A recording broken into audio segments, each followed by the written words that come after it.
Emotion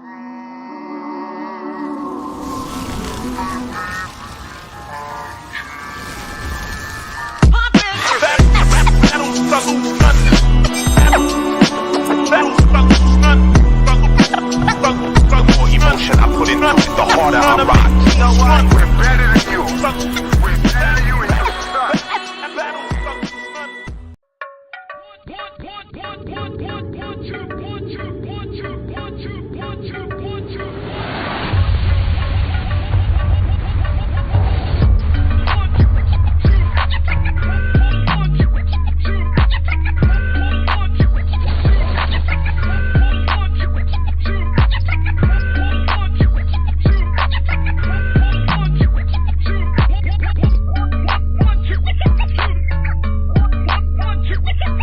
Because I'm afraid of nobody. I fight every man in the world, and I never duck or hide from anyone what's going on in boxing. If this is how it has to be for people to be successful, it's not about boxing and using your skills and win the fight. It's about politics and who you know. It should be abolished. Hey, what's going on, everybody? This is the 1-2 Kid. I know it's been a while, but I'm back. I'm doing all my thing. Man. I just want to talk about Turki Al Sheikh. To me, I haven't been doing much content due to the fact that I've been working quite a bit. But I wanted to talk about Turki Al Sheikh, and another reason I ain't been doing content is because I haven't had a reason to criticize also certain things that's been happening with this guy, Turki Al Sheikh, because he's been putting fights together. So as a boxing fan, every Saturday or every other Saturday has been Thanksgiving to the 1-2 Kid and hardcore boxing fans. And you see a lot of people criticizing, hypothesizing, all types of things about boxing of late, getting angry with certain things, and oh, this is messed up or that's messed up. Me, myself, I've been extremely entertained with nothing but happiness in the future because I see nothing but great things coming with boxing. The only disappointments that I've been having is with the quote-unquote faces of boxing, which are Canelo Alvarez and Tank Davis not participating in this worldwide boxing Super Six. I mean, you can't say that the man's not offering the type of money that you like. You can't say that the man's not offering legendary status. You can't say that the man's not giving you legacy. He's going to put you in for top-notch dollars to get in there with people who are top-notch competition. If you do not participate in this, you fall notches in my book. I don't care if the world is calling me the face of boxing. I could care less. I can truly care less. If you don't want to participate in what this man is doing, which benefits boxing to the ultimate of getting the best fighters to face one another, then I'm not following you. I don't care if Tank don't fight a top name fighter, a big competitive name fighter. I don't care. If Canelo is not competing with the elite of the elites, I don't care. I don't care how elite these two fighters are. If they're not participating, then they're the problem. If they're not keeping up, then they're the issue. I am no longer following these guys. I care less to talk about them. I'm just going to do it in this one live. After that, you won't hear much about either one of these fighters from me because I don't care. The promoters that don't participate with Al Sheikh, to me are like, I don't get it. I don't understand. I don't understand. If he's throwing you the money, the platform, everything, then what seems to be the issue?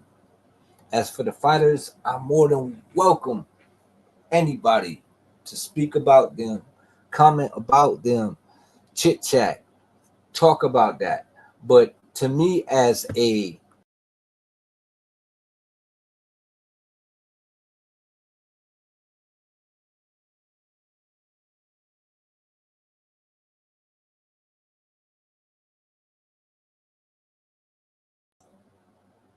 my bad, y'all.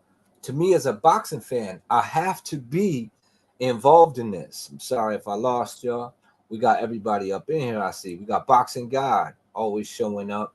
You know what I mean? UGC Flame, my bro, from another mo. You know what I mean? Iron Kong, long time no see, man. I'm so happy to see you. For real, I used to enjoy our combos on a regular. I really did. Yo, shout out to these guys that keeping this boxing thing alive on YouTube. It's a damn shame they don't get more views. It's a damn shame that people don't give these guys the props that they deserve, because like me, these guys love the sport. And it should be celebrated. It kind of like this Turkey Al Sheikh. It should be celebrated that he's putting these fights together that we weren't even fathoming happening just a few years back. Actually making things happen, actually putting guys in position to take on the best, to face the best, to test their greatness within this time. Because these undefeated records or these undefeated streaks mean nothing if you aren't competing with the best.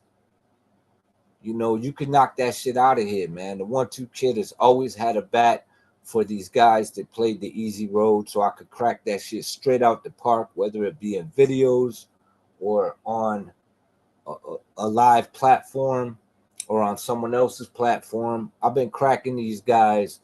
I've been Jose Canseco and these guys, while these fighters been Jose Canseco in they fucking lives, cracked up on all types of drugs to get the edge that nobody wants to talk about until it's a popular topic. But when the UGC was covering it, it wasn't a popular subject. They're gonna do roids, things are like this. We was cutting up on these subjects years before. We have brought up the Olympics. Iron Kong and I used to chat on this about how people shouldn't even be half men, half women. You know what I mean? She, man, in there winning gold medals and shit. Come on, man. Ain't nobody. No. This is bad. But back to the subject. Turkey Al Sheikh is nothing but greatness for boxing.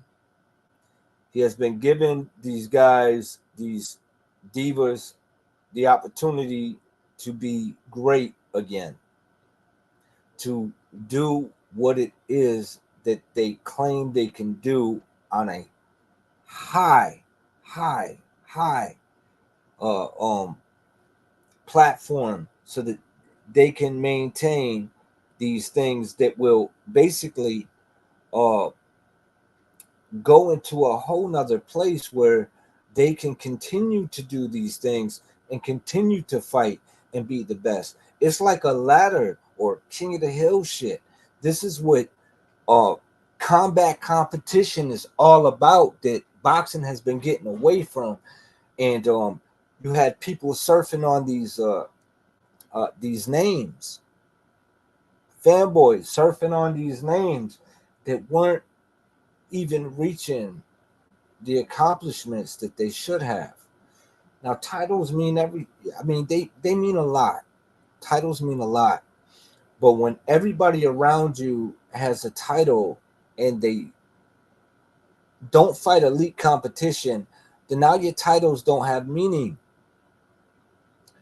This guy is saying, oh, you're saying he's great. You're saying he's great. This is the matchup I want to see. He's literally, as a boxing fan, putting style matchups in there. You know, a lot of people, last fight, I think Bivol was fighting. They were like, oh, yeah, he's going to wipe him out. And he, quote unquote, did, but he had a problem in that fight. That dude gave him problems. That guy style was perfect for Dimitri Bivol, being that he was long, fast, aggressive, and had good timing and a great jab. These are things that Bivol has had issues with, you know, style matchup. That's why he wants to put Canelo in with who he wants to put Canelo with. He wants to put Shakur in with who he wants to put him in with. Zepeda, which pressure versus boxing. You know what I mean? A pressure fighter versus a boxer. But one of the issues that I have been bringing up as a boxing fan for a long, long time is the fact that sometimes, even when these people are saying, oh, he'll wipe the floor with him, they don't want the fight. There is something that they see in the other fighter that they just are not interested in. You know, Zepeda, I want Shakur. I want Shakur. I want Shakur. Yet, when the fight's about to be made, there's all these hurdles, all these issues, all these problems. Why? Now the money's up. Now your promoter's on board. Now the other fighter's completely on board. That promoter's on board. His financial advisor is on board. Your financial advisor is on board. There's only one thing that's going to keep that fight from happening. The fighter. So this will point out who don't really want to participate in greatness and who just wants to ride that easy road to success. That shit ain't gonna last in this warrior sport. You can't play that role. I'm gonna drop the link. If y'all don't mind, give me a minute or a quick second to do so. But I really want to know your thoughts on this. We'll hit some thoughts first before I even get to dropping the link. It says, what happened? People don't want to get in the Turkey tournament? Exactly. What is the issue? Why are people ducking and dodging this guy? You know what I'm saying? You already know, Kong. Only the ones who want the smoke are joining the season. These are facts. Hit the like button. I appreciate that, Black. I appreciate that. Turkey gonna realize he's gonna have soft gloves and coax some of these guys to fight. I hate it, but you gotta use the right bait to catch the fish. But you know, it's a damn shame that he has to bait them when this man is dropping a pallet of money on him and saying, yo, come on. You want it or don't you? Not sure what that mean. I thought the bag was all that was the motivation, right? I mean, if it ain't greatness and it ain't legacy, then it must be the money, right? Shout out to Deion Sanders. But I guess it ain't, because even with the money and to cover your insurance for the ass whooping that is awaiting you, you still don't want to get in the ring. You ain't even selling out. Wanted the buff fight, right? Before the fight, when talking to Turkey in the locker room. Then after the fight, he wasn't so sure again. Ooh, I didn't even catch that. Thank you. Remember when Eddie Hearn was offering like Charlo $7 million to fight Andre Tank $8 million? Yes. We all remember this. Some of these guys have weird people in their ear and big egos. Yeah. And sometimes it ain't the person in their ear. It's their conscience. Oh, Bruce Gas is in the building. What's up, Bruce? Says facts, Kong. They got the worst advisors in boxing, getting talked out of millions of dollars. Insane promotions. These are facts, y'all. These are facts. And I got the link here. So y'all more than welcome to come on and chop it up with the 1-2 Kid.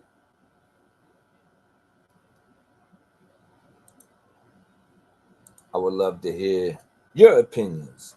Everybody knows that the 1-2 Kid has an open platform and loves to hear opinions of the folks around him, those that ride with him, and those that do not. Because the flame is hard over here. The lightning strikes. The thunder is loud. So come on down and enjoy yourself. Join the conversation. Because that's what we dropping. I haven't been doing much content because the hours that I've been working has been hot horse shit. And the fact that there's no labor laws in this state makes it really tough for the 1-2 Kid to get hyped up to make content. But I have been on it, and I have been listening to like Black Horseman.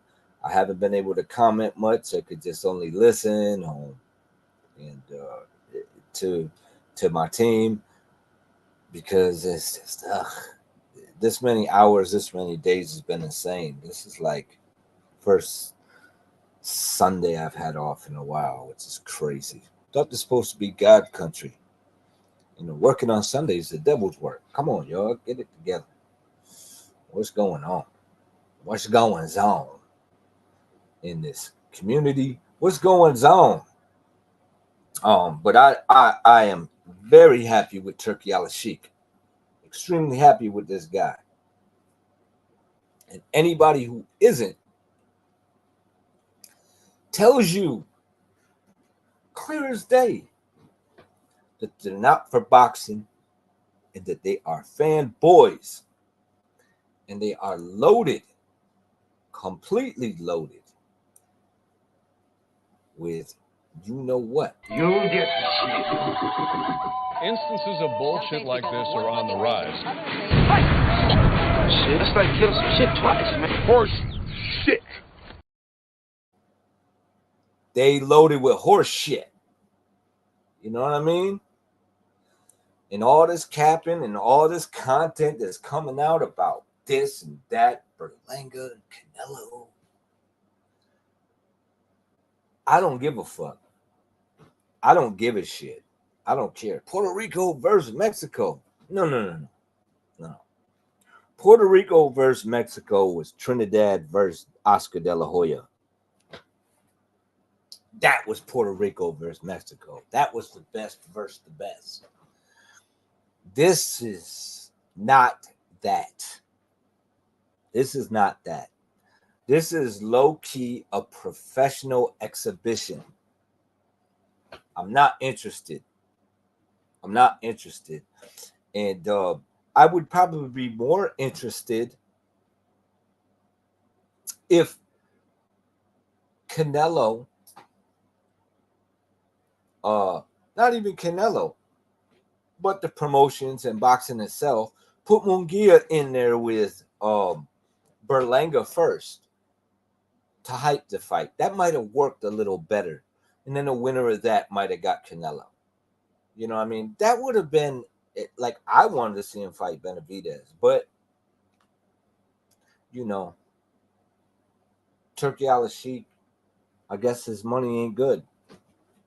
I guess he need 200,000 to fight a guy that's competitive. You know, or 200 million, my bad. 150 million to fight the pound for pound welterweight just recently light middleweight champion. So this man saying, you know what? Nah, we don't need you. we're gonna put this guy in with the winner of these guys, the light heavyweight champions, and we're gonna see how well Virgil performs against this guy and put them in with, Bud Crawford, the pound for pound guy. Let's see what it is. Let's see where that energy goes. A lot of people may have been disappointed with Virgil Ortiz. I wasn't. He stepped up to a big division, fought not just a 154 pounder, but a big, huge champion at 154. And then you had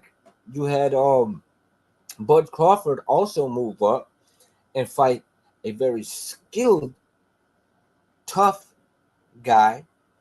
And I wasn't disappointed in either performance by either guy, because I would have to say Virgil relies more on his size. And then when he was in there with a guy a little bigger than him, he had to rely on skill set and fire and determination. And he certainly had it, but it was a different result. The punches weren't having the exact same effect that it would have on the welterweights. You know what I mean? And that goes for Bud as well. He had good punching power enough to keep, his opponent honest, but they were both in the fight. Both fights were competitive. Both fights were entertaining to me because they were competitive. If these fights, the decisions were a little different, I wouldn't have been so disappointed. I felt like Bud won 7-5. I felt like the fight last night could have been a draw, or could have went either way. I wasn't that disappointed. Now, as for the scorecards, that's something different. We got Kong in the building. What's going on, Kong? Oh, I like the Abby. Avatar. Well, what's up, 1-2 kid? What's going on, my guy? What's going on, man? How are things? I'm all right, man. Are you hearing me clear, brother? Yeah, I hear you fine. I hear you good. The thing's all right, man. Just been some rough times in my life and still going through them, but I try my best, man. But it's been some really bad times, and lost my mom, and damn, my guy. It's been rough. Sorry to hear that, man. I'm sorry to hear that, my guy. I really am, man. Yeah. I apologize to hear that. Yeah, man. It's been rough, and I'm still going through some things with health issues with my wife. But hey, man, I'm here. I'm grateful for everything still. But we're talking boxing tonight. That's right. So, and I'll tell you one thing, man. We missed you. Well, I certainly did. I missed the combos with you, and I know you may be going through things, but man, I missed you having you around, my guy. I really do. I miss the type of conversations we be having. Because it's nice talking to people that's on the same level as me. You know what I'm saying? No, I'm dead serious. I love talking to you because I always felt like you just, I don't know, always had this way about you, and man, it was always a good combo with you. I always had some of the best combos with you. Hell, you and I used to talk about the whole Bivol situation before anybody was even contemplating the fight happening. And then what happened? We called it down the line, knocked it out the park, for God's sake. You know what I'm saying? Man. So I mean, now we got, in boxing at least, we got that undisputed. Shout out to Turki Al-Sheikh, because in boxing, he made that happen, my guy. Let me ask you something. Shoot. You think they're gonna block Bud out of the 154 undisputed again? Because remember, anytime PBC is involved in some shit, they try to block somebody. It's always about blocking for these guys. And currently, PBC has Fundora over there, and they have a piece of Tim Tszyu. So, and also they still have Errol Spence hanging around. and they might try and stall out a couple of them belts and keep him from Bud if Bud wants to go undisputed. Which, if he's not going to get the Canelo fight, that's probably the route to take, right? So you think PBC gonna stall Bud out again? I think even if they attempt to, it's going to be so recognizable that even the fans that we felt weren't thinking about it, they're getting sharper. I think they're going to be like, yeah, fuck that. That's bullshit. Like, I think all that shit is done. I really do. I really feel like the politics of boxing are dead and that debate is over. I really do. I feel like it's going to come to a head now. I think like things are, as us boxing fans, we're literally seeing the transition in boxing that we've been waiting on for years. And it sucks that certain people weren't around for this to happen. But you know what? The fact that it's happening, I didn't see that coming at all. You're talking about a guy who is in charge of entertainment for a country that has the type of money. And they're comparing this. They're comparing Turki Al-Sheikh to Amazon or the PBC, and I'm like, yeah, okay, keep it moving. Like, are you even? This dude is the director of entertainment for a country that is loaded with oil. Like, what are you talking about? Like, These people are crazy.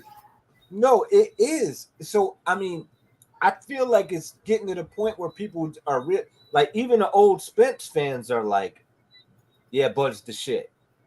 You know what I mean? Right. It is what it is. So if they're trying to block it, they're just gonna look like misfits. Like it's coming to that. It's coming to that point now where we don't even need to talk about it. It is like right there. It's there for all to see. It's like, I don't know, but go ahead. I think what bothers me most about it is, okay, like I was saying in the chat, right? Turkey is a dude who, I mean, he has his little attitude or whatever because he's a rich man and he usually gets what he wants. But, like whatever happened with Tim Tszyu, when he's like, I'm moving on from Tim Tszyu or whatever, it's probably because Tim Tszyu probably said no or something to some demand he had. But people like Tim Tszyu, Turkey's going to have to realize Tim Tszyu has his little base in Australia, right? And Tim Tszyu is going to make good money for himself in Australia no matter what. Right. So Turkey's going to have to realize one type of bait doesn't work for everybody. It just doesn't. So everybody's not going to go for, nah, take this deal right now. It's just not going to happen, right? So you're gonna have to employ different tactics. Like I was saying, you're gonna have to soft glove some of these people because, like Black was saying, like it should be about the bag. I agree. If he's paying you money to fight the best fights, that's all that should matter. But we have seen 1-2 Kid, where people turn down big money to spite themselves. We've seen Jamal Charlo turned down money from Eddie Hearn, $7 million or some shit to fight Demetrius Andrade on his own. We've seen Tank Davis at that time, he wasn't making $8 million, turned down money to fight Tevin Farmer. And we've seen Deontay Wilder turn down money to fight Dillian White, to fight Derek Chisora, turn down all types of offers to fight Anthony Joshua. Right. And they've all come out, well, other than Tank, they've come out worse on the other end. Yes. So it's for some of these people, it's not about the money. These people have all types of people in their ear. Right. Oh, I'm going to do this for you. I'm going to do that for you or whatever. I agree with you. Like for me, Turkey is at least giving me the opportunity to see fights that are interesting. We would have never seen Jarrell Miller fight no Andy Ruiz. That was a good, solid heavyweight fight. Right. It turned out that Andy Ruiz ain't got shit left. It looked like that dude is. I don't know if Andy. But calm. I keep wondering. But calm. For the sake of entertainment, and that's what some of this YouTube is about. Let's talk about that fight for a minute. Yeah. I enjoyed that fight. I enjoyed and these stacked undercards that Ali Sheik is putting on too that would probably be pay-per-views on other platforms. But was it me or did my guy Ruiz look exhausted in the Let me tell you fight something. because he One, two, hasn't kid. fought in so long? Let me ask you a question. Shoot. Do you think the Anthony Joshua win? It's two ways to look at it. Do you think that win, in a way, effed up Andy Ruiz's career? Because Nah, I think he maybe made a lot of money, Okay. but after that, what a strange career after that win. I think I think that was a PBC thing because them guys don't really keep their guys as active as they should. And when they join that squad, they seem to be all right there, so they're being taken care of. But Ruiz at that moment was like looking at his coach, and his coach was looking at him, and he was like, "Yo, I'm gonna need that cupcake," and he's like, "No, not that one, the one I baked."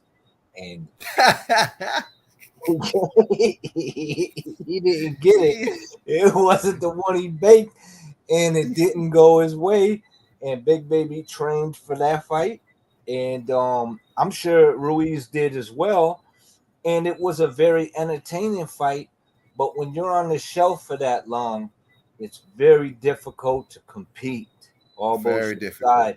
Very difficult to compete, even if you are an elite athlete. And I do feel like Ruiz is always going to be a shotgun in the dark where he can pull off a dub depending on where he is.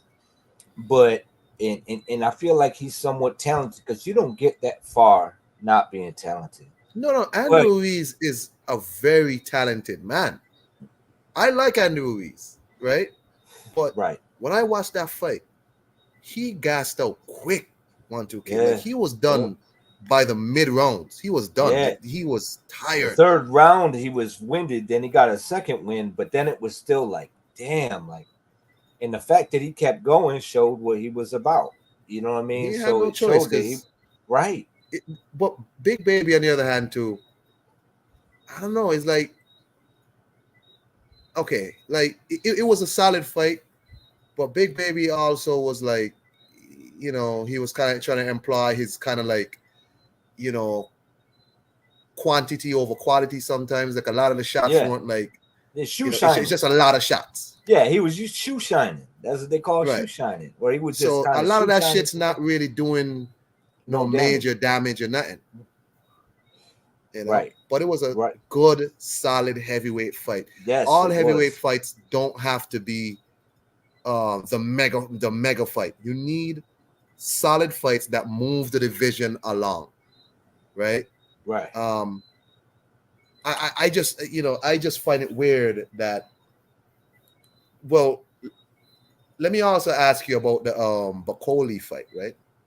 Mhm. Because I thought Jonathan would fight a completely different fight. Mhm. Where if you watch Martin Bakoli fight, he fights one way. He's very flat-footed, and he throws power all the time.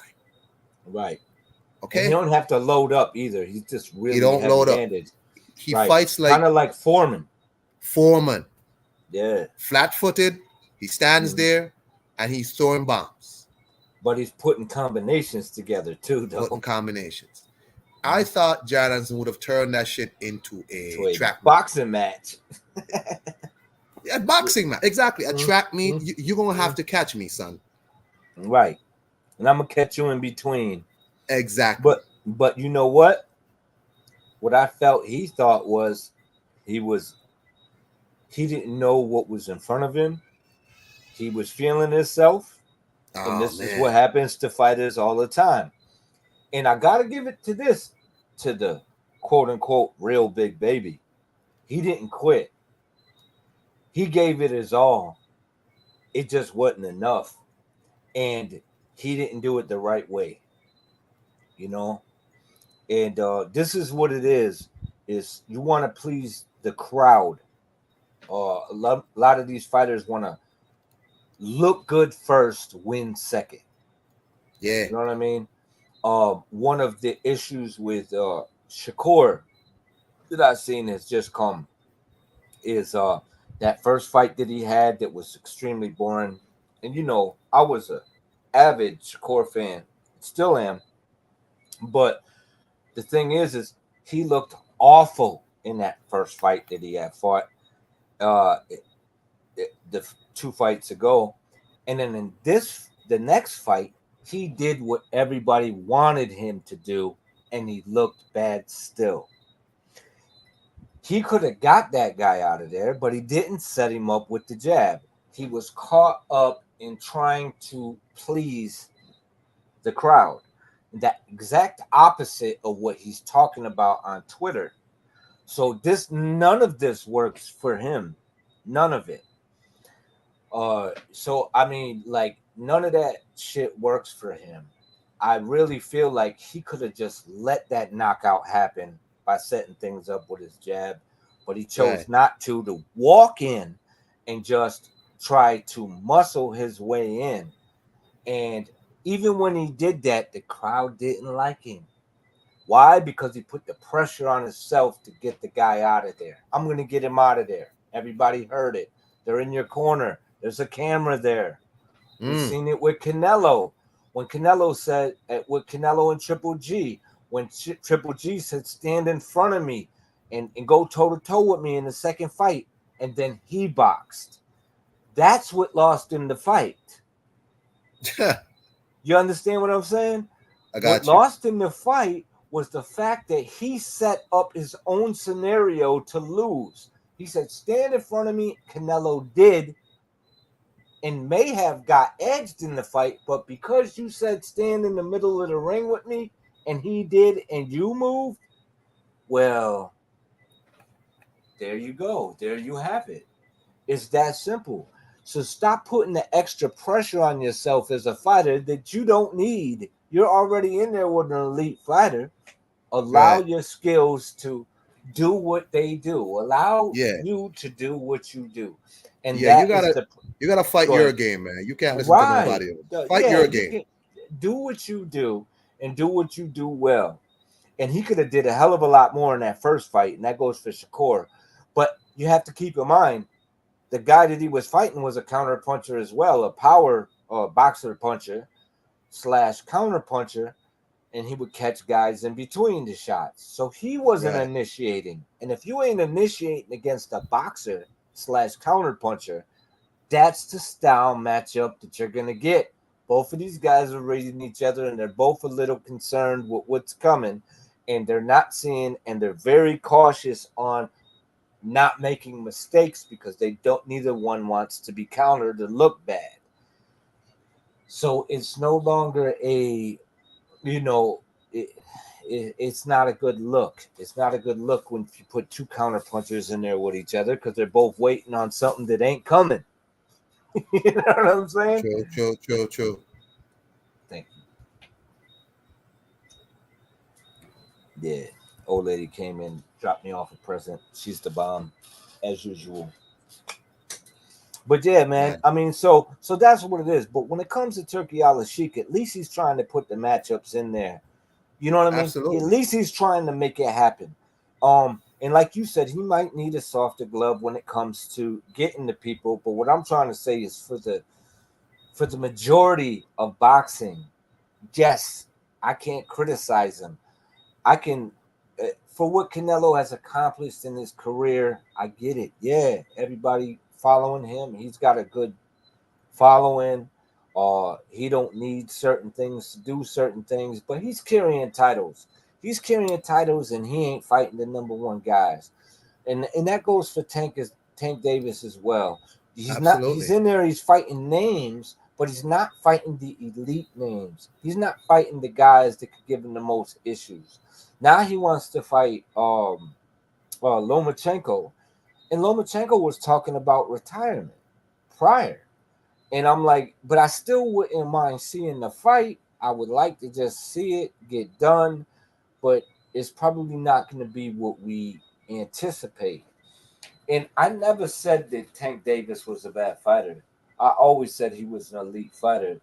But are you an elite fighter when you sit on the shelf for that long and you hype up the names around you, and then you get in there with an elite fighter? How do you react to that situation? How do you react to that? And when you try to reach to that well to pull something out, ain't nothing there because you ain't used to doing that no more. You know what I mean? I think with Turkey, he's gonna find out, like Eddie Hearn found out. The American boxing market is, in my opinion, in a very degraded state, and he's coming in there into a situation where it's already kind of a shambles right now in the States. Mm-hmm.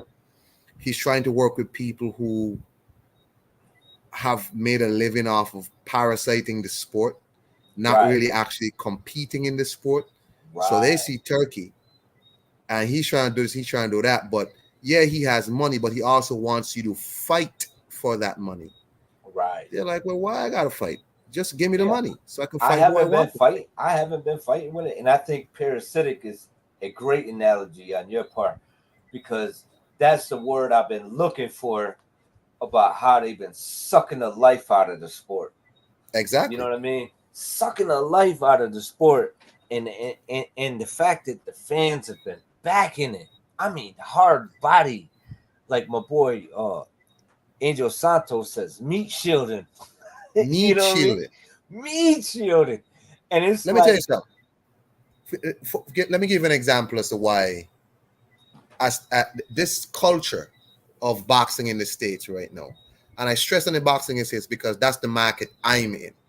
I'm in the Western Hemisphere, so all of my boxing content mostly comes from the States, right? Okay. Or used to, right? Stephen Fulton loses to Inoue. He's supposed to be on a card that's coming up for PBC, right? They put Stephen Fulton on the prelims. You have people on social media saying, "Oh, he deserved that for what he did." Somebody asked, "Well, what did he do?" "Oh, instead of rematching Figueroa, he took his ass over to Japan to fight." So I type back, I'm like, you're telling me you think it's right for PBC to relegate Stephen Fulton to prelims, like a prospect, because he tried to go fight for what? Unified or undisputed championships? Punishing him for challenging himself. For challenging himself. Yeah. These people are celebrating PBC possibly relegating a fighter like Stephen Fulton to prospect status on a prelim, on the prelim portion of a card. This is the type of fan that has been bred in America right now, and Turkey has to come in now to almost change an entire culture, because he's putting on a card like that Bud Madrimov card, and people can't appreciate that. They're like, I'm not buying that. When's the next Tank Bomb fight? Right. So I can buy that. Right. And it's like he's trying to appeal to people who have been bred in this kind of toxic boxing culture that's been bred for years now. Yep. So he has a tough task, 1-2 kid. I got people telling me the card with Canelo versus Berlanga, that's a stacked card. I'm like, what's a stacked card? That's a stacked card. I'm like, that's not a stacked card. What are you talking about? No, that's a shit card. Caleb Plant versus Magombi, Rolly Romero against nobody, Stephen Fulton and Lara versus. They try to say Lara versus Danny Garcia. Romero is a nobody anyway. They put Rolly Romero above Stephen Fulton, 1-2 kid. Mm-hmm.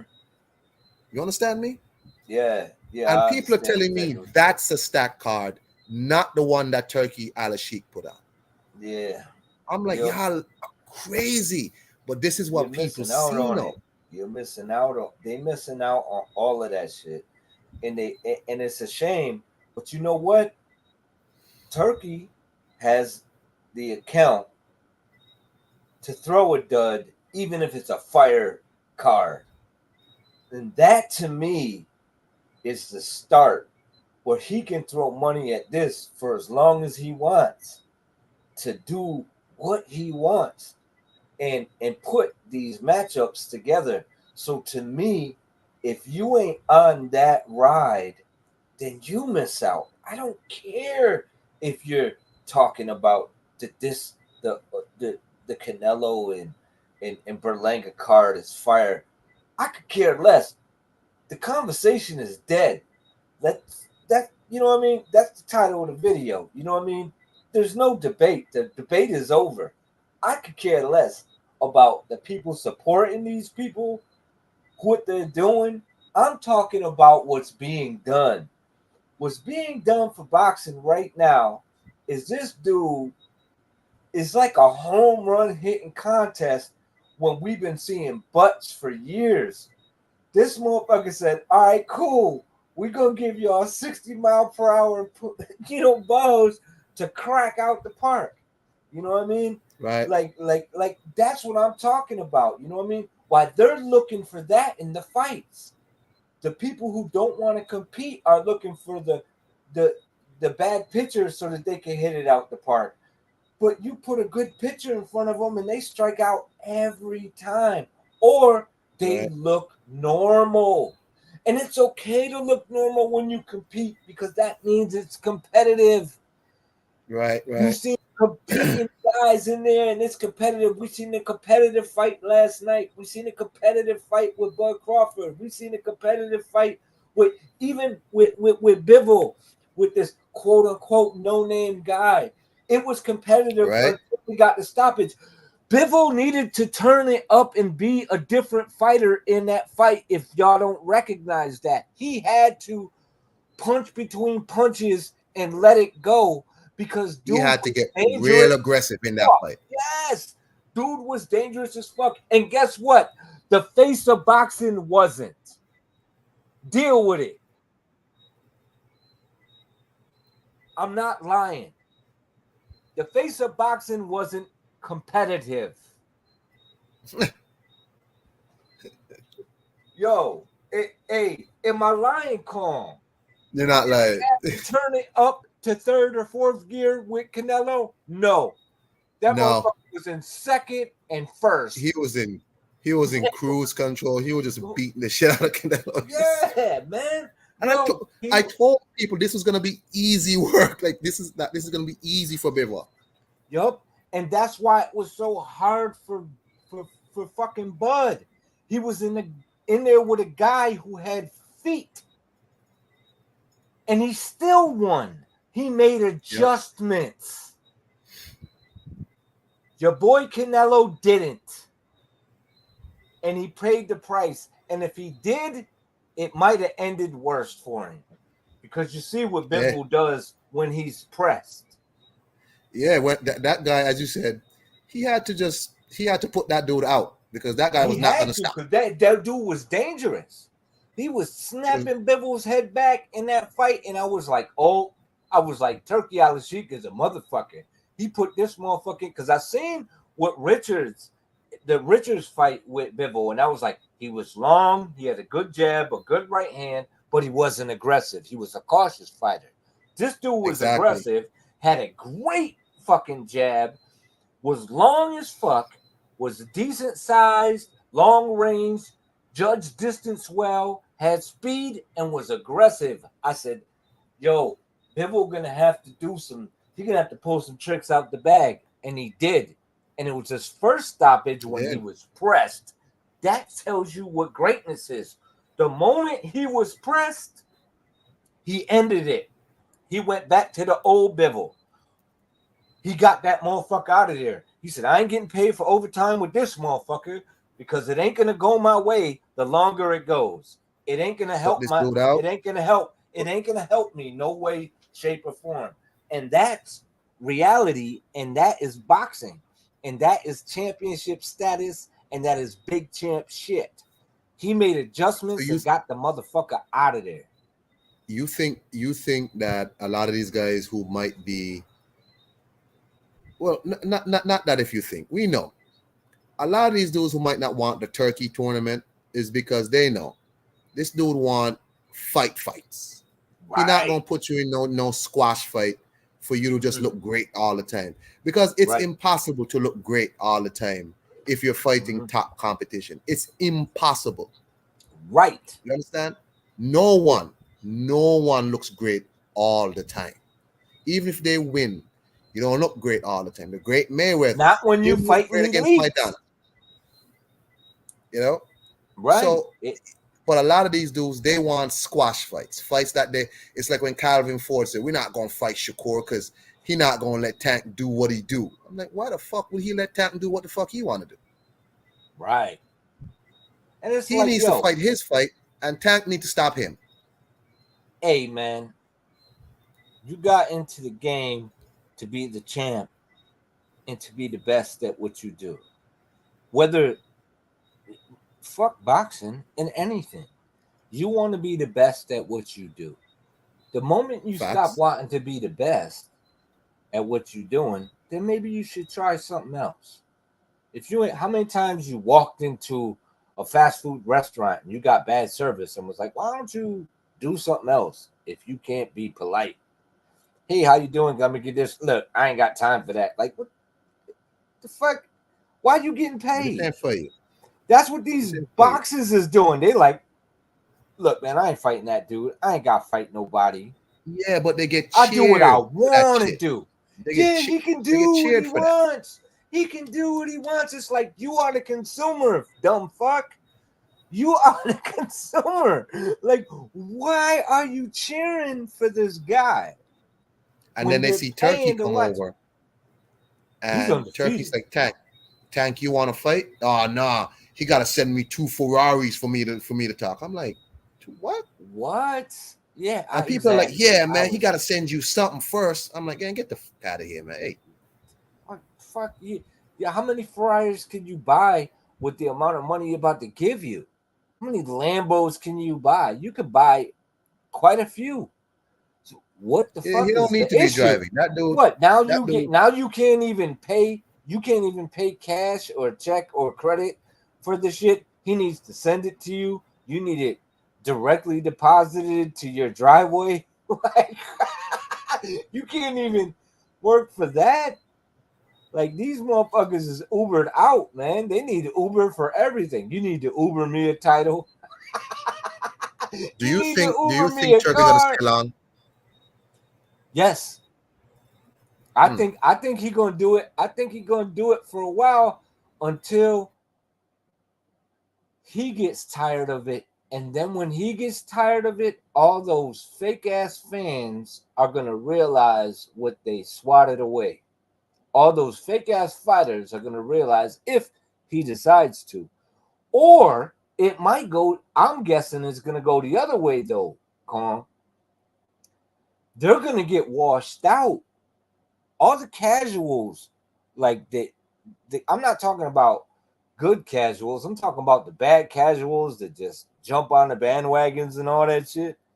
They're going to get washed out of the sport because it ain't going to be nothing but elites versus elites. And now, even if Turkey leaves, you can't go back to that formula no more. Because there ain't going to be no one pushing no content to back that shit anymore. So the conversation and the debate is over. The diva shit is dead. It's happening right before us. We need to get on board and see. That's why the content, I've been so used to fighting for the right things for boxing that I ain't hyped up to do any content because I've been enjoying the fight so much while everybody been criticizing these elites fighting elites and this dude didn't perform this way or that. I'm like, nah, man, this is what I wanted. I ain't mad. I like it. I love what I'm seeing in boxing. I love what's popping right now. And I'm like, I got nothing. Yo, we got a multi-zillionaire that's fucking promoting boxing, man. Getting promoters to do it, pulling divas out the woodwork, making undisputeds happen. Nobody, Bob was never gonna make Bivol versus fucking Beterbiev. He said the WBC didn't want to do it. And then Turkey comes in and boom, it happens. Which means all the politics was bullshit. Bob was never gonna make that because Bob kept saying, "Oh, he don't make no money," right. And the WBC was like, "Nah, he can't fight for a belt." It was all bullshit politics. You know, they were playing around with this man all the time. They were not gonna make that fight. Never. Turkey ain't doing it to make money. Turkey is doing it for fans of his country. He wants fans for his country. He's throwing that money and giving me what the fuck I want in boxing. He allowing the elite fighters to compete. Hey, I'm like, I gotta go for my son. All right, man. Tend to your business. Thank you so much for coming on, Kong. Always a pleasure. Please, peace, bro. When I come back on, please, I hope you're around, man. And you're more than welcome. Man, anytime, bro. All right. Later. Yeah. Listen, man. Turki Al-Sheikh is the shit.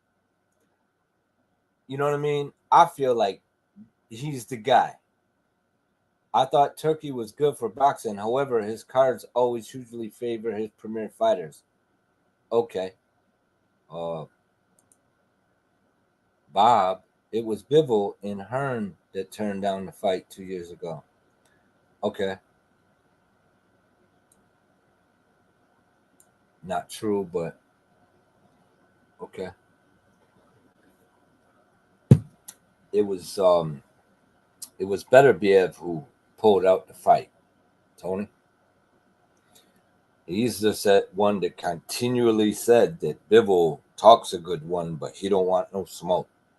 Then the fight is made, and that motherfucker's injured and disappears into the Caucasus Mountains. Because he needs that juice. That's why that motherfucker is 20-0 with 20 knockouts. Yeah. You know, I'm over the Beterbiev shit. Like, Beterbiev and Bivol gonna fight. So, and it's thanks to Turkey. He put the money up to make that shit work. So, we got the fight now. It's not fantasy anymore. It's real. And I feel like if Bivol was pressed, you're going to see a next level Bivol. I think we've seen the best of Beterbiev. I do feel that Beterbiev is possible. Beterbiev has extremely heavy hands. Very accurate, underrated boxer, good footwork, good defense. It's possible for Beterbiev to win. That possibility is a real thing. He's probably the favorite in the fight. For most, not for me. I feel like Bivol is the favorite. To me, just on a distance. I think Beterbiev is an inside mid-range fighter who can fight from the outside, but that ain't his forte. Unless he's aiming for the back of the head, long range. And does it well, hides it well. But I feel like Bivol, that may not be an issue for Bivol. I think Bivol can control range and can possibly even make it an easy fight against popular demand. Just my take on the whole thing. It says he was injured before he fought Joe Smith. What the fuck are you talking about? Okay, so now what the fuck are you talking about? You know, because you're a tough guy. It says the dude is damn near 40. Okay, so now he's too old, but he hasn't been performing like he was 40 years old. And if he's damn near 40, how is he performing at that elite level without stuff? If you would like to get on here and talk about it, you're more than welcome. StreamYard is open. The link is open, Tony. I know you are better be a fan, so let's talk about it. Let's talk about it. I got Bivol beating him, though. I mean, it's possible. Better be if punches hard. He's undefeated, and he stopped everybody who's in there, but he's whole 40 years old. But he's a whole 40 years old, but performing at top-notch level.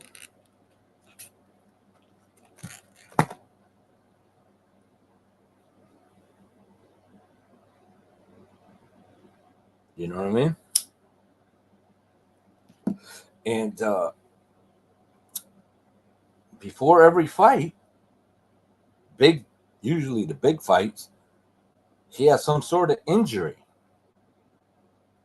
and disappears for a couple months and then comes on back. Shows no sign of any injury. I mean, he might have a knee brace on, but he ain't slowed down none. And I guess we can contribute that to his great conditioning. But he's a whole 40 years old. So, I mean, of course, now he gets injured and stuff. He was getting injured much before that. In every big fight that he was about to fight, he would get injured. Probably about 6 or 7. And WTF? What are you talking about? That didn't happen? Please. Come on, bro. Come on up. We can talk about it. I enjoy conversations with you, Tony. Come on. We do this all the time. This is what we do. We get on here, we talk about it. But that's a fight that would never have happened if it wasn't for Turki Al-Sheikh. Because Bob didn't want that fight. Bob didn't want the fight. Bob didn't want Bivol. He don't make no money. He's boring. Bivol wanted to fight. Maybe his team didn't. But I'm telling you, Bob always pushed it away. He always said, oh, well, that guy. Whether Beterbiev said it, and he says this, but he don't ever fight. Then the fight is made between the two, and Beterbiev disappears. But it's happening in October. You know, probably juice and all. You know, I'm pretty sure, you know, it could be a cycling thing, man. You know about that. You're into the medical ways of the world. You have knowledge on that. If a guy is constantly getting injured prior to big fights, and it's like 2-3 months or just complete cancellations, maybe he ain't getting that shit out of his system, and he's dealing with quote unquote injuries, but yet he shows no sign of injuries when he's fighting. 0. You know what I'm saying? Broken ribs, jaw injury, whatever it may be. He just goes in there, eats shots like it ain't nothing, body shots with quote unquote broken ribs, shots to the chin with a broken jaw, but No injuries or jaw infection. No injuries whatsoever. Shots to, wherever. Uh, and I'm sure his footwork is going to be fantastic against Bivol. His feet will be on point. He will not have an issue with his feet. Almost guaranteed at 40 years old. How is that possible? Are you asking yourself that question? Probably not. As soon as I'm done eating. You're eating. Oh, okay. I was trying to get you to come on. That's why. That's why I was talking all that shit. You're like, oh shit, I'm eating. You talking shit. You scarfing that shit off. I was like, damn, what's taking this? She usually don't let me cook like this. Oh man. But the fight is happening. Thanks to Turki Al Sheikh. Thanks to these guys. So we're gonna get that fight. That fight is happening. That fight is happening, whether people like it or they don't. That's why I like Turki. And the people that criticize Turki, it don't make no sense to me. He's been putting on extremely competitive fights.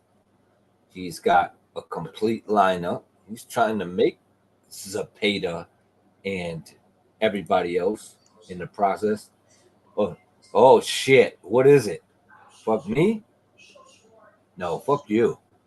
Yo, you the bitch acting like somebody's scared of you. Like I said, I'm eating. I'll be back when I'm done. But I like how you turn on people who are supposed to be cool with you and act like I'm scared of you when I'm not. Like I said, I'm eating food. I'm not talking. That ain't what I said. I was like, oh, you was eating food. I see what you're saying. I've been trying to get you on. That's why you ain't do it. But you didn't catch that part. I guess you, you're a tough guy. So stay tough. And fuck you too. Like I'm scared of you. Oh, here we go with the bullshit. Anyway, debating is something that I'm not afraid of. So if we're going to debate about the shit, let's get on here and talk about the shit. You could get on here and run your mouth about that. Come on here and talk then.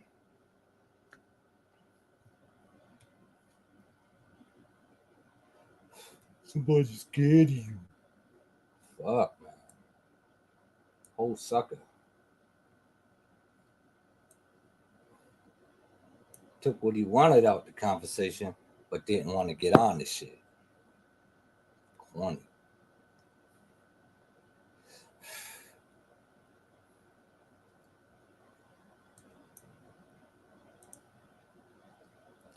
But I mean, when it comes to boxing,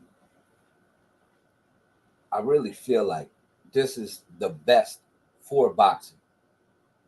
This is the best. The best thing for boxing is Turki Al Sheikh, because boxing is about this whole situation. We talking about legacy. We talking about strength. We talking about everything that we as boxing fans want to see. He's putting it down. He's making it happen.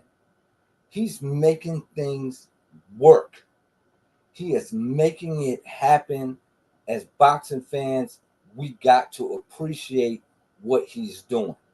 When these other fighters are not doing what the fuck they saying that they doing, and when you got a whole bunch of people constantly saying that this is the guy, this is the guy, and they not willing to compete with the elites at that level, why not? Why do you want to take the easy road? Why do you not want to compete with the best at your profession? Your profession is boxing. If you don't want to compete with the best fighters in your division, in your whole way of being, of what you are attempting to do, then what is the point? What is the point? What is the point of you getting on? I mean, even being in a division, drop your titles because you're not competing with the number one guys. And if you just want to do it for the hype and for the money is being offered, but you're still not going for that. The legacy is being offered, but you don't want to go for that. It drop the titles and just fight exhibitions. Just fight exhibitions. Then nobody's going to criticize you. Nobody's going to knock you. They're just going to be like, okay, this is what it is.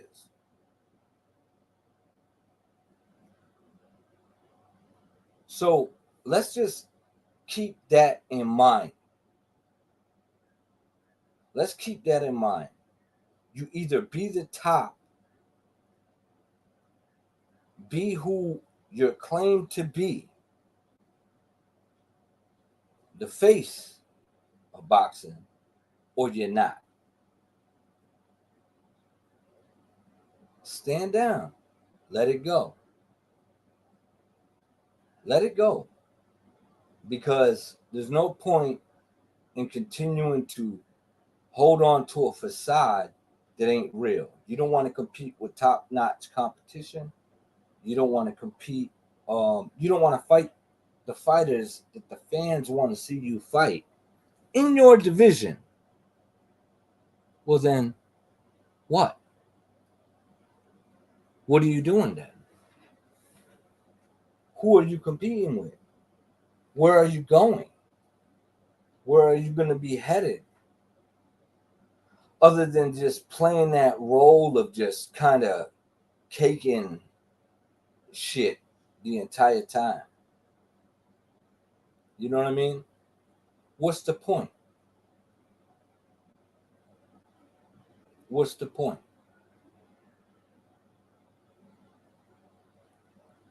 I mean, if it's going to go that far where you got, like, the fact that these guys got fans that are pushing for them to be these Mongols,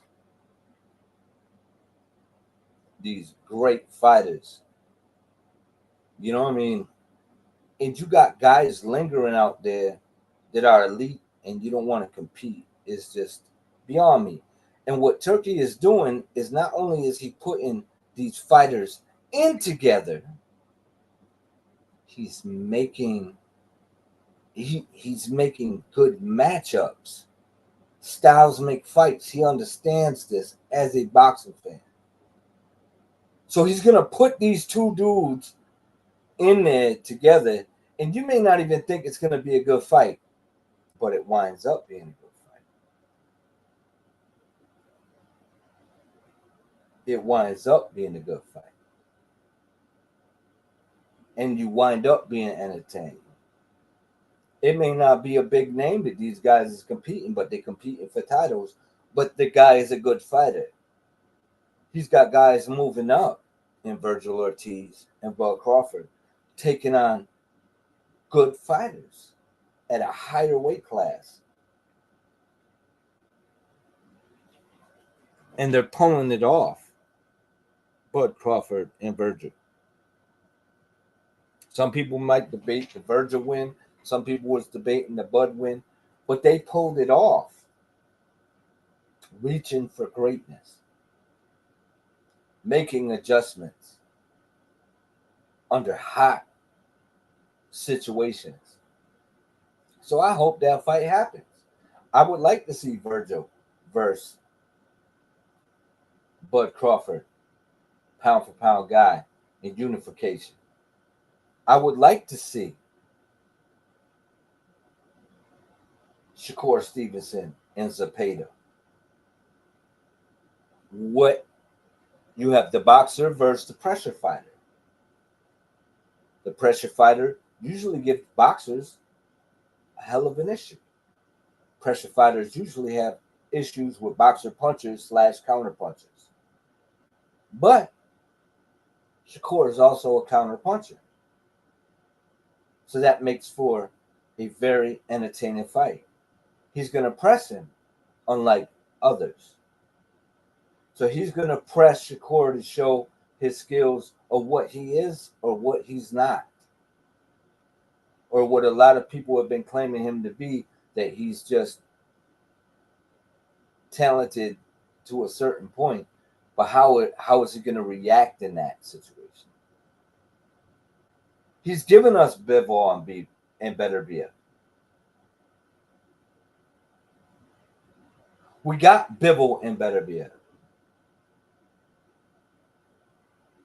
That is the undisputed fight that we've been looking forward to all this time. It's happening. So all the debate is over. All the debate about this shit is over. The people that are participating want to be the best, and the people who aren't don't. They want the easy route. Hey Tony, if you're gonna come on here, man, hurry up and come up here, bro, because I'm running out of shit to say about Turki Al-Sheikh. I mean, because there's not much more to say about it. This dude is great for boxing. You want to debate Bivol and Beterbiev? Let's do it.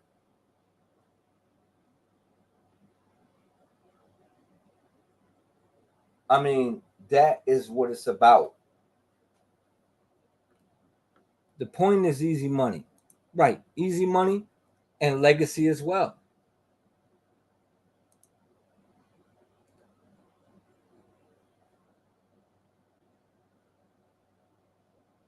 I don't think he's past his peak and has earned the right for some easy fights if that's what he wants to do. Okay, that's how you feel. You feel like he earned the right because if that's what he wants to do, that's what he wants to do. That's fine as well. But why continue to hold the titles in the process? Why continue to, if he wants to fight easy fights, why not just fight exposition fights? Why continue to portray yourself as a elite fighter when you're not fighting elite fighters and you're not putting on elite performances against unelite fighters? I didn't consider Triple G at that point in his age to be an elite fighter anymore. I feel like he was a good fighter. I felt like he could survive based on his experience, but he claimed to be injured. He claimed to be injured in the Caleb fight. He complained. He said that he was injured in the Caleb fight. He was injured in this fight. He was injured in that fight. He was injured in the Bivol fight. He thought he beat Bivol with his quote-unquote injury. Or did we erase that from our memory? He thought he won the fight.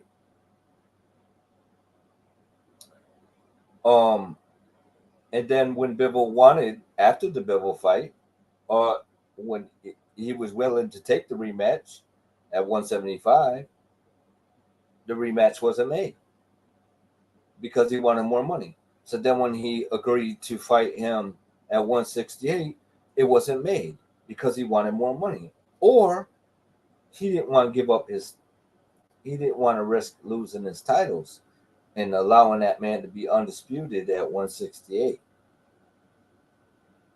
So now he said, I'm going to move on and I'm just going to take on the best and become undisputed at 175. Yet, sometimes once in a while, you'll hear him say Bivol's name, but he didn't want to give Bivol beat him, but he didn't want to give Bivol any more after that. He wanted to keep it the same. Same amount of money. You lose. You step up to fight for a title. You lose to the champion. You want to fight the champion again at 175, but you want the purses to be the same. That doesn't make any sense.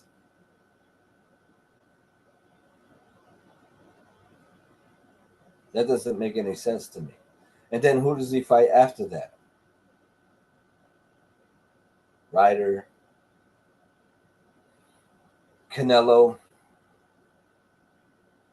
fights Charlo, Munguia, and a few others in there. Triple G. Who else? But did you think that he was going to lose? Were any of them fights considered competitive? Did you think that there would be any of them fights would be competitive? That's the point I'm making. How many fights, easy fights, quote unquote easy fights, do you need if you're the undisputed champion? So we got Triple G, Munguia. Munguia's young, strong guy. Okay. But kind of unproven at that level. Ryder, kind of not, not quite himself anymore. And we bring up a Charlo from 154. What are you really, how are you really competing? Now you're fighting Munguia, also unproven. I really feel like if Munguia fought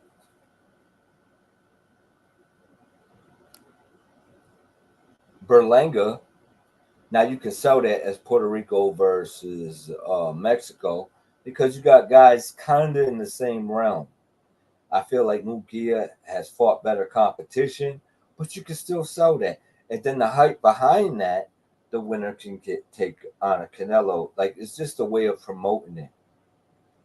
But you got Canelo not fighting Benavidez, not fighting Bivol, not fighting Billy, not fighting guys that are hungry that wouldn't mind getting in the ring with him and competing for more than just money. Guys that really want that fight and guys that want to win. Guys that can fight. A lot of people gave Benavidez a lot of heat for losing. For winning at a higher weight class against an elite fighter who might have been older and probably wasn't as fast as he once was, but experience does mean something. His power didn't carry over as much as it did at 168, but the competitiveness was there. He was getting off first. He was landing good combinations. And then he slowed down in the end because you're accustomed to fighting a certain way at a weight class below. And then when you fight and you're fighting at a different weight class, you have to pace yourself a bit to perform a certain way. And we've seen it last night with Ortiz, who was in there at a top with a decent competitor in there that was huge, who was bigger than him. And he still pulled off the victory, although some may feel he didn't. It was still a competitive fight, and he still pulled some shit out of his butt to prove that he was an elite fighter. And I don't know. I'm not saying that Canelo can't do that. I'm saying that Canelo won't do that. He won't take that and get in the ring with these guys, with these competitive guys, and he won't even take the bag to do it. And that goes for Tank as well. That is I don't know, like, it's not a good thing for boxing. It's not a good thing for boxing when you got these people that are so popular in boxing and they're not willing to compete with guys that can show them some shit. Can get in there with them and say, yo, I'm here to win. I'm here not just to fall over and just take a paycheck for a payday, quote unquote payday. I'm actually here to give you all I got and take it on. Yeah, that's all I'm saying, big boys. I'm just saying, not only is it a competitive fight, it's also a legacy fight, and it's also a big bag. Like, that's 3 pluses. And you just want to be in control. And maybe some people are saying, it's an ego thing between Turkey and Canelo and Turkey and Tank, where they're like, we don't need you. That's true. You don't technically need him, but you can make those decisions on your own. And if he's willing to make them fight when a lot of the other fighters out here can't get those fights and he's making those happen, and then you're asking for ridiculous, even though he's offering you like more than you're getting, it's still not enough. It's like, if I need more money to fight a guy that I say is an easy fight, and I take a fight that's quote unquote easier for way less money, well, what's that telling you? Is it my ego, or I don't want to get in the ring with the guy? And that's my profession. If I'm a lawyer, am I going to avoid a case because it's too tough? If I'm a carpenter, am I going to avoid a blueprint because it's too hard for me? At that point, maybe I should find something else to do, or at least say, well, I'm going for this stuff. I want to do that. So I've achieved everything I needed to achieve in the game. So I'll let them younger guys fight for the titles, and I'll still make the same amount of money that I make now and fight quote unquote big name fighters that ain't as talented. But now everyone's like, all right, cool, yeah, do that. Because there's nothing at stake other than the entertainment value of what you're selling, like the Berlanga fight. That's the point I'm trying to make. That's all. But if you're going to compete at the highest level, then do so. If you're going to be, quote unquote, the face of boxing, and Tank Davis and Canelo Alvarez, or Canelo Alvarez and Tank Davis, and that's what people are calling you, then you compete. When you take AJ, for instance, AJ competes. He takes a one-off and then goes in there and competes with the best. He fought Usyk twice. He fought Klitschko. He fought everybody and tried to make those fights happen with Deontay Wilder and Tyson Fury. They were holding out, but he was attempting to make those fights to prove that he was the best. And he's a competitor. And even with his weird interviews after the Usyk fights, it was his competitiveness that made him do that. He didn't understand how he lost. A lot of people thought that Tyson Fury was going to whoop on Usyk. Well, they were wrong. It was a good fight. I felt it was a very competitive fight. I thought Tyson Fury had some great moments in that fight, but Usyk pulled it off. Nobody, all those people who said Tyson Fury is going to just wipe the floor with him didn't say that he'd be bouncing all over the ring from rope to rope to rope to rope to rope to rope to rope and all that shit. You know what I mean? And he had to make adjustments. They're going to fight again. You don't see Usyk saying, nah, you got to give me this. And nah, you don't see Tyson Fury saying, you got to give me more money so I can lose again. But Canelo can do it, and it's okay. You got to give me more money. You can't ask for more if you beat me. That's crazy.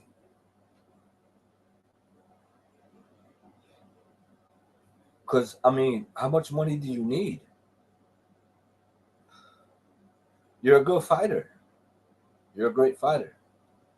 Stop bringing up Bivol. Go ahead, fight Benavidez or fight Crawford and go out into the sunset. I'm not a fan of the Crawford fight. I never been. I wasn't a fan of Eubank and Ben fight either. Why? Because you got a guy coming from welterweight fight at 168, or a guy coming down or whatever. I just felt like it was. I felt like it was bad. And then what happened? Dude gets popped for some shit. And I'm not a fan of people cheating in this game, because now it's not your talent. Now it's your juice. You know what I mean? So that's all I'm saying. You know what I mean? That's it. But I've been up here for a minute. I'll drop the link one more time.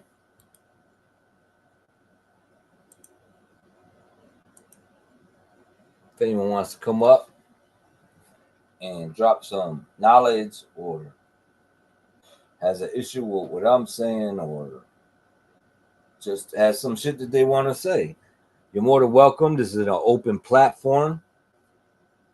That's what it is. Come on up.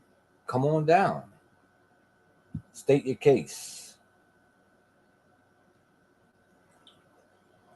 But I just feel like Turki Al-Sheikh is great for boxing. And that was the main subject tonight. And I feel like he is the shit. And I don't have much to complain about boxing of late, because this dude has been making this shit happen for a moment. He's been doing it for a minute now.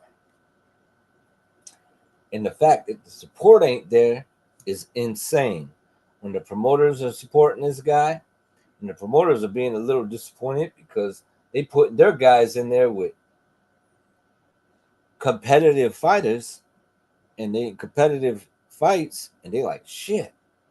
But you know what? Shout out to the fighters and the promoters that are making the fights, because I don't put no shame on these guys that lose in these competitive fights, because they come in to win and their stock rises even with a loss. Unlike what some of these new casuals think, that a guy's undefeated, so that makes him fantastic, even though he may have had a judge decision, even though he might have had some help with it. You know, maybe the juice. Or, the commentators or a referee. But when these guys are sitting there fighting and guys are getting knocked down and they replaying it and saying, hey, nah, that was a knockdown. rounds afterwards, I like that. Even if you're watching American football or football in another country, which we call soccer. You know what I'm saying? If you got a replay and you can replay some stuff so that the right team wins or the right fighter wins or whatever, I don't have a problem with that. Even if I'm rooting for the other team or the other fighter. Hey man, if it's fair, it's fair. If it's real, it's real. I just move on and just go on with it. It is. It's okay to be wrong. Be a man about the shit. Move the fuck on. But if your fighter that you're clamoring for years doesn't want to get in the ring with another fighter and the money's right, the legacy's right, you tell me what that says. Fuck what the media says. Fuck what the fans say. You tell me with your head what that says.